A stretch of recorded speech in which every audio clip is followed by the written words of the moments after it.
Hello बच्चों, कैसे हो आप सभी। बच्चे, आज हम सुनेंगे खटमल और जू की कहानी। यह कहानी कई वर्ष पुरानी है। उस समय दक्षिण भारत में एक राजा राज किया करता था।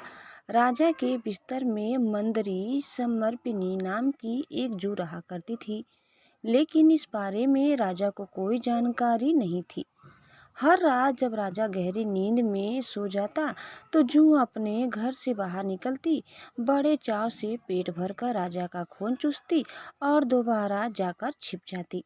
एक दिन न जाने कहां से उस राजा के बिस्तर में अग्निमुख नामक एक खटमल भी घुस आया।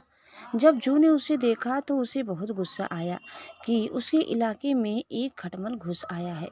जू उसके पास गई और उससे तुरंत वापस चले जाने को कहा। इस पर खटमल बोला, अरे जू बहना, इस तरह का व्यवहार तो कोई अपने दुश्मन के साथ भी नहीं करता। मैं बहुत दूर से आया हूँ और सिर्फ एक रात तुम्हारे घर रुककर आराम करना चाहता हूँ। कृपया मुझे यहाँ रुकने दो। खटमल की बातें सुनकर जू का दिल पिघल गया।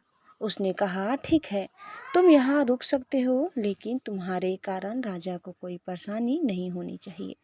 तुम राजा के आसपास भी नहीं जाओगे। जो बहन, मैं बहुत दूर से आया हूँ और बहुत भूखा हूँ। वैसे भी हर रोज कहाँ राजा का मीठा खून पीने का मौका मिलता है। कृपया मुझे आज रात राजा के खून का स्वाद चखने का मौका दे दो। खटमल ने विनती करते हुए कहा। जू खटमल की बातों में आ गई और उसने उसे राजा का खून चूसने की इजाज़त दे दी। ठीक है, तुम राजा के खून का भोजन कर सकते हो, लेकिन उससे पहले तुम्हें राजा के गहरी नींद में सो जाने का इंतजार करना होगा। जब तक राजा पूरी तरह सो नहीं जाता तब तक तुम उसे नहीं काट सकते। जू ने कहा। इस पर खटमल ने हाँ कर दिया और दोनों रात होने का इंतजार करने लगे। रात होते ही राजा अपने कमरे में आया और सोने की तैयारी करने लगा। राजा का शरीर बहुत तंदुरुस्त था और उसकी तोंद बहुत मोटी थी। यह देखकर खटमल के मुंह में पानी आ गया।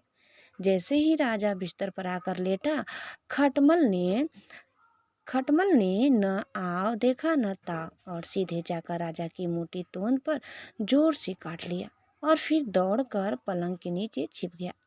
राजा दर्द के मारे चीख उठा और तुरंत अपने सिपाहियों को कमरे में बुला लिया। राजा ने सिपाहियों को आदेश दिया, सिपाहियों, इस बिस्तर में जरूर कोई खटमल या जू है। उसे तुरंत ढूंढो और मार डालो।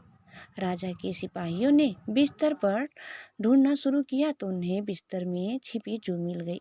उन्होंने तुरंत उस जू को मार डाला और खटमल बच निकला।